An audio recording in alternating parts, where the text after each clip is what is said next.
예, 여러분 안녕하십니까? 오늘 송배전공학 11강-2가 되겠습니다. 우리 교재로 보면 6장 중성점 접지 방식의 종류죠. 문제 보도록 하겠습니다. 먼저 1번입니다. 114회 1교시 문제였죠. 중성점 접지 방식 중 소리액터 접지 방식의 원리에 대해서 설명하라.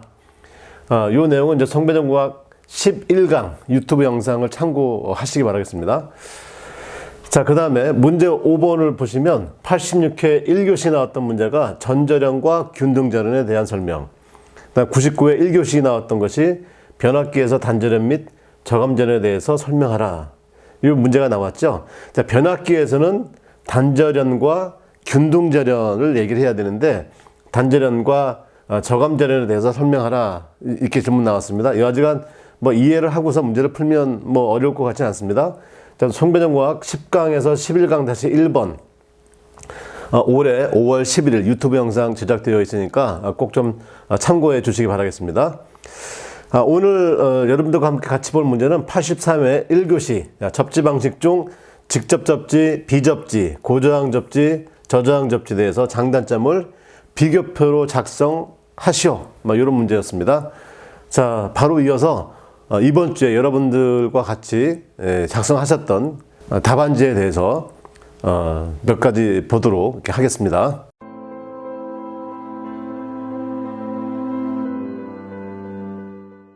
예, 이번 주에 나왔던 모범 답안 한번 같이 보도록 하겠습니다.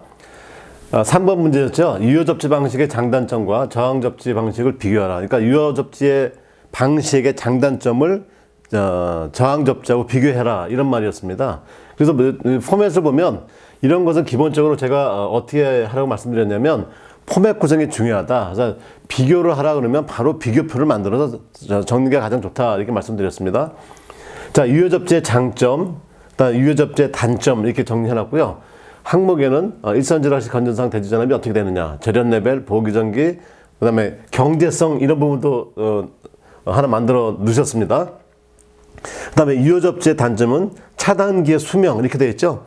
차단기가 대전류를 차단할 기회가 많아진다, 이런 것들이 이제 직접 접지의 단점이 있었던 건데 그걸 그대로 또 갖고 들어오셨죠. 이 정도 하면 설명이 충분히 잘 되어 있고요. 그 다음에 유효 접지 방식의 장단점에서 또 별도로 하시고 싶은 얘기를 더 적어 주셨고, 그 다음에 이제 이외에 이제 저항 접지 방식 이렇게 적어 두셨죠. 그러니까 이 안에다가 더 넣고 싶은 내용이 있었는데 이 표를 딱 작성해 놓고 나서 보니까 하고 싶은 얘기를 덜 하신 거죠. 예, 이런 문제도 이런 답안도 있었고요. 자, 이분의 답안도 보면 아주 꼼꼼하죠. 예, 그래서 여기에 이제 장점, 그다음에 단점에서 장점의 아이템들을 쭉 갖고 오시고 단점의 아이템들을 쭉 갖고 오셨어요. 자, 여러분들 이 문제의 이 답안지를 보니까 어떤 느낌이 듭니까? 여지간 꼼꼼하게 아주 작성을 잘 하셨다, 이런 생각이 들고, 또 한편으로는 어디 있어요? 그림이 하나도 없죠. 그림이 없는 게 좀 아쉽긴 합니다. 그러니까 이 정도 그림이, 이 정도 작성을 하면 아주 잘하신 건데, 자, 문제는 뭘 거냐? 여기 보면 19분 29초 걸렸다, 이런 얘기죠. 지금 이거 작성하는데 10점짜리인데 19분 걸리셨어요. 이것은 이제 조금 더 내용을 좀 함축시키고, 그 다음에 이 포맷에 따른 본인의 답안지 작성을 하시는 방법을 좀 더 연구를 하셔야 되겠죠. 자, 여지간 이렇게 오래 걸렸다 하더라도 제가 원하는 답안지는 이렇게 하나라도 이렇게 꾸준하게 착실히 작성을 하시는 게 제가 원하는 답안지다, 이런 말씀을 드렸었습니다. 또 다른 답안지 이어서 보겠습니다. 예, 이 문제는 유효 접지 방식의 의미를 설명하라, 이렇게 되어 있는데 의미 설명을 쭉 하셨습니다. 자, 그 다음에 제가 굳이 표현하지 않아도 됩니다라고 했던 그림을 갖고 오셨어요. 그러니까 유효 접지에 대한 그림을 갖고 오셨는데, 이런 그림을 갖고 오시게 되면 이 그림에 대한 설명을 해 주셔야 돼요. 그림은 참 잘 갖고 오셔서 저도 아주 매우 좋습니다라고 했으면, 자, 여기 대해서 이 부분이 1.3이 어디 부분이냐 표현을 좀 해주고, 이 1.3에 대한 부분과 그 다음에 지금 기본적으로 요조건, 요건 다 표현이 돼 있고요. 그 다음에 요쪽 부분에서 설명이 요 말로 좀 나와줘야 돼요. 말로. 그러니까 말로만 나왔다고 하면은 아주 정규번에서는 나오기 어려운 답안이 나올 뻔 했던 겁니다. 아주 작성 잘 하셨고요. 또 다음 답안 또 보겠습니다. 자, 요 답안을 보겠습니다. 유효접지 방식의 장단점을 저항접지하고 비교하라 이렇게 했어요. 그러면 요거는 바로 비교를 해야 되는데 비교를 하지 않고 유효접지의 정의, 유효접지의 조건, 사족이 됐죠. 사족. 이 사족이 되다 보니까 원래 답을 작성을 해야 할 저항접지하고의 비교를 하다 보니까 비교표가 요거밖에 나오지 않았어요. 그러니까 여기에 내용이 충분히 반영이 안 됐죠. 그러니까 요 윗부분 작성하는 것이 중요한 것이 아니고 이 안에다가 이 표를 만들어서 어떻게 내용을 풍부하게 할 것이냐. 이게 이제 과제였던 거죠. 그래서 여기는 전체적으로 내용을 다 알고 계신다 하더라도 답안지 작성에는 좋은 점수가 나오지 어려운 그런 형태가 된다라고 하는 것도 알아두시기 바라겠습니다. 전절연, 저검절연, 균등절연, 단절연에 대한 설명을 했는데 여기에 요 그림이 하나 나왔죠. 그러니까 이렇게 저감절연을 하게 되면 요분은 지금 기본적으로 두 번째 들으시는 분입니다. 여기 이제 피례기에 가면 나오는 그림인데 이 피례기에 이 전절연의 필값이 이렇게 낮아집니다. 그다음에 제한전압도 이렇게 표현되어 있는데 이것이 어떻게 돼요? 이렇게 낮아집니다. 그다음 피례기 전기역 전압도 낮아집니다. 그래서 요 전과 후 전절연과 저감절연을 이러한 그림으로 하나 표시를 해두셨죠.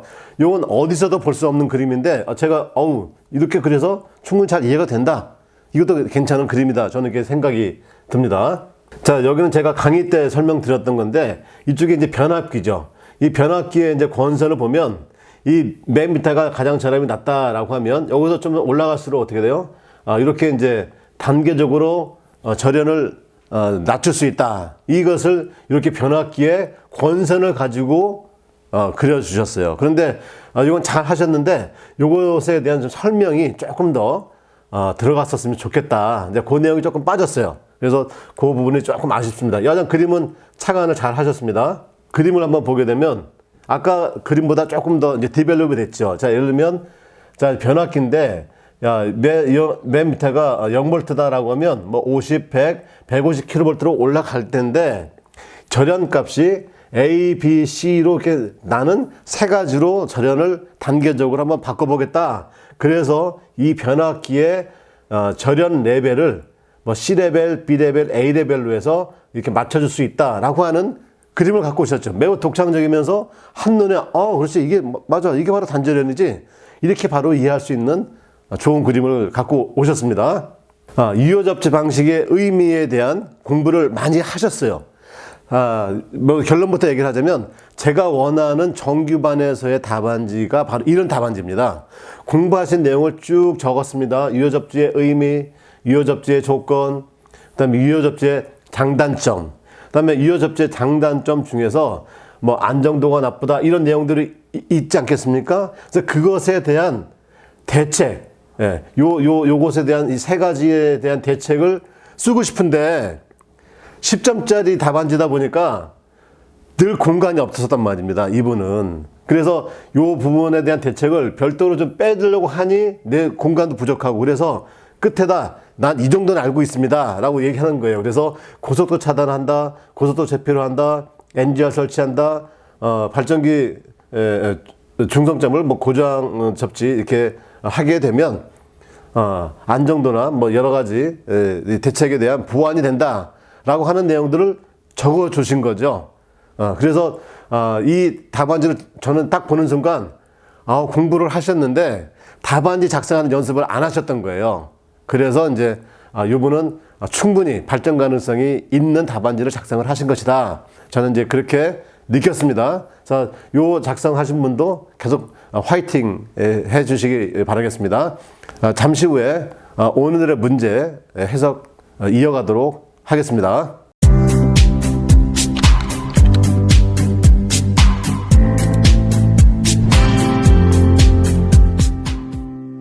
계속 이어서 오늘의 문제 풀이 진행을 하겠습니다.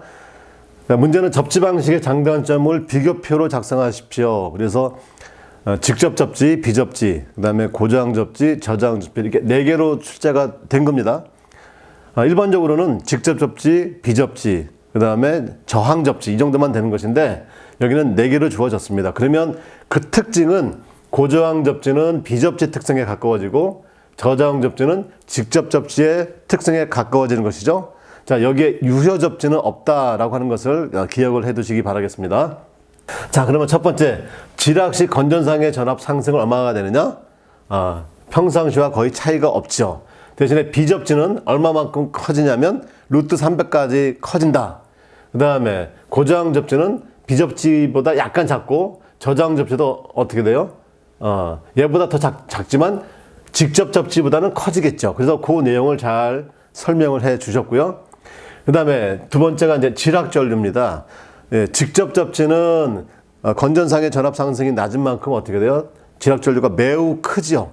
그 다음에 비접지는 지락전류가 매우 작습니다. 그래서 지락사고가 발생한다 하더라도 계속 송전을 해야 하는 곳, 예를 들면 정전이 발생하면 매우 손해가 크게 발생되는 대규모 화학단지, 그 다음에 전자 사업을 하는 곳, 반도체 공장 이런 부분들에서는 군의 선로는 대부분 다 비접지로 한다 이렇게 말씀을 드렸죠.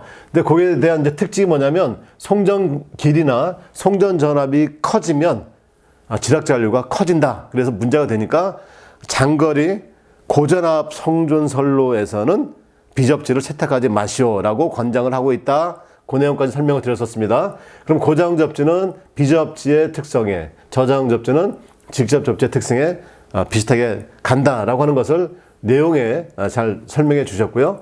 그 다음에 절연 레벨이나 애자 개수, 변압계의 관계에 대한 설명을 하는데 절연 레벨은 직접 접지의 경우는 어떻게 되겠습니까? 저감 절연이 가능하고 단절연이 가능하죠. 그래서 그 내용이 잘 표현이 됐고 비접지에는 저감절연이 어려우니까 그대로 전절연을 하게 되고 그 다음에 균등절연, 변압계에서는 균등절연이 될 수밖에 없겠죠. 예, 그래서 여기는 변압계에서는 전절연이다 표현하지 말고 균등절연이다 이렇게 표현을 하셨으면 더 좋았을 것 같습니다. 자, 그 다음에 보호개전기 동작을 보면 보호개전기 동작이 확실하다 그랬습니다. 왜 그러냐면 지락전류가 크기 때문에 이 OCGR이 금방 이 전류를 잡아내겠죠. 그래서 보호개전기 동작이 제일 확실하고 그 다음에 비접지는 이 보호개전기 동작이 쉽지가 않다. 그래서 이게 지락이 된 건지 아니면 충전 전류인 것인지 정확하게 구분하기 어렵다 이렇게 말씀을 드렸습니다. 자, 그래서 이제 지락시 통신선의 유도장애. 그러면 지락시 통신선의 유도장애는 지락 전류가 많은 경우가 통신선의 유도장애를 많이 일으키겠죠. 그래서 직접 접지가 유도장애가 매우 크고 비접지는 당연히 작을 수밖에 없죠. 자, 요것에 따라서 이렇게 비슷한 특성을 갖고 있다 이런 얘기입니다. 자, 과도 안정도를 보게 되면 어떻습니까? 직접 접지가 과도 안정도가 가장 나쁘죠. 매우 큰 지락 전류가 발생되기 때문에 그래서 이 고속도로 차단을 하거나 고속 제표로 방식을 채용하게 되면 향상시킬 수 있다 이런 말이고요. 그 다음에 이 비접지 계통에서는 과도 안정도가 당연히 클 수밖에 없다. 이렇게 비교상 그렇다 이런 말입니다. 자, 그 다음에 제 7번은 매우 독특한 비교 항목입니다. 다중고장으로 확산이 되냐 안 되냐 이런 얘기죠. 저도 사실 요번에 처음 봤는데 매우 좋은 비교표인 것 같습니다. 자, 그러면 이 직접 접지는 보호기전이 바로 동작이 되기 때문에 다중고장으로 확산이 될 가능성이 별로 없죠. 즉 1선 지락이 2선 지락으로 2선 지락이 3상 단락으로 발전할 가능성이 별로 없지만 이제 비접지는 어떻게 돼요? 지락 전류가 매우 작으니까 이 지락 전류를 보호계전에서 제대로 체크하지 못하게 되면 사고가 났음에도 불구하고 사고를 인지 못하는 상황이 되니까 당연히 어떻게 2선 지락 3상 단락으로 발생할 수가 있다. 이게 바로 이제 비접지의 가장 큰 단점이다. 이렇게 설명을 드렸었죠. 아주 좋은 답안을 가지고 여러분들께 답안 해석을 드렸습니다. 자, 오늘도 여러분 열공하시기 바라겠습니다.